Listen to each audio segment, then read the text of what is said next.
rejoignez en direct, 7h20 sur Radio J. Nous sommes avec l'avocate députée de Paris, Caroline Yadan. Bonjour Caroline. Bonjour Ilana. Merci beaucoup d'être avec nous comme chaque lundi, une semaine sur deux sur Radio J. Et ce matin, vous souhaitiez revenir sur quelque chose d'important, le droit à l'avortement. Aucune femme ne recourt de gaieté de cœur à l'avortement. Il suffit d'écouter les femmes. C'est toujours un drame et cela restera toujours un drame. Ces mots prononcés par Simone Veil à la tribune de l'Assemblée nationale le 29 novembre 1974 résonnent en ce jour du 4 mars 2024 avec beaucoup de solennité et d'acuité. Je vais avoir l'immense honneur, comme parlementaire, de participer dans quelques heures à un événement historique.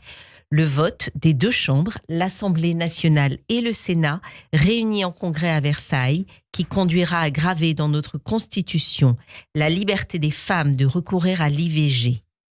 En accordant à cette liberté une valeur constitutionnelle, nous empêcherons, Ilana, le législateur de pouvoir un jour remettre en cause ou restreindre drastiquement l'accès à l'IVG. Et la question que tout le monde se pose, s'est posée, est-ce que c'était vraiment nécessaire ?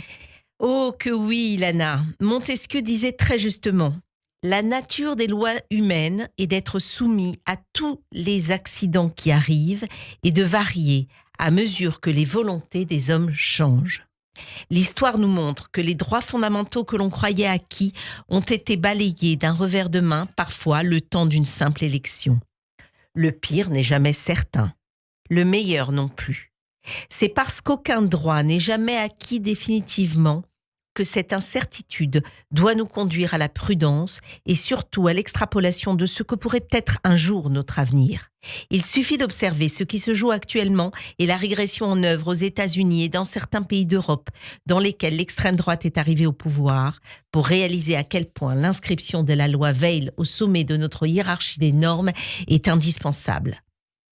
Aux États-Unis, depuis la révocation par la Cour suprême de l'arrêt Roe versus Wade, qui garantissait le droit fédéral d'avorter, en vigueur depuis un demi-siècle, 14 États ont interdit l'IVG. En Pologne, l'avortement n'est autorisé que si la vie de la mère est en danger ou si la grossesse résulte d'un viol ou d'un inceste. En Italie, le recours à l'IVG est devenu un véritable parcours d'obstacles, tandis qu'en Hongrie, un décret oblige les femmes à écouter le cœur de leur fœtus avant d'avorter. Le 27 février dernier, CNews a présenté l'avortement comme la première cause de mortalité dans le monde avant le cancer ou le tabac, dans le talk-show religieux du dimanche, En quête d'esprit. Si la chaîne a ensuite présenté ses plates excuses en évoquant une erreur, la question de savoir comment une telle diffusion a été rendue possible reste entière. Il suffit d'écouter les interventions du sénateur Reconquête Stéphane Ravier au Sénat qui évoque, je cite, « les enfants décédés dans le sein de leur mère et un effondrement civilisationnel à propos de l'IVG pour comprendre à quel point ce droit essentiel reste fragile. » J'ai moi-même reçu récemment une jolie lettre de menace, illustrée par un fœtus dans une main me traitant d'assassine et me menaçant d'être brûlée sur le bûcher comme Jeanne d'Arc. Les entraves à l'avortement continuent d'exister dans notre pays et prennent des formes souvent pernicieuses comme des campagnes sur les réseaux sociaux ou des numéros verts prétendument institutionnels afin de dissuader les femmes d'avorter.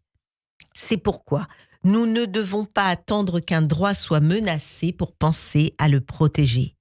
Dans le monde, une femme meurt toutes les 9 minutes des suites d'un avortement clandestin, car pour près de 111 millions de femmes en âge de procréer, il est strictement impossible d'avorter.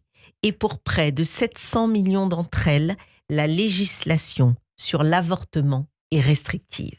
La France deviendrait donc, selon vous, Caroline, un modèle ? Et oui, un modèle pour le monde entier dont nous pouvons nous réjouir et être très fiers. La France deviendra une boussole et sera le premier pays du monde à envoyer un message de protection et de liberté inaliénable de disposer de son corps. Une mission plus grande encore nous attend ensuite, l'inscription de ce droit dans la Charte des droits fondamentaux de l'Union européenne.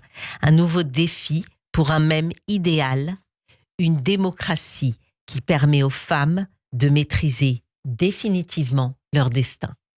Eh bien, merci beaucoup. Merci Caroline Yadan. Et on suivra effectivement cette avancée majeure pour la France. On vous retrouve tout à l'heure à partir de 7h45 au micro de Christophe Barbier pour le Barbier du matin. À tout à l'heure. À tout à l'heure.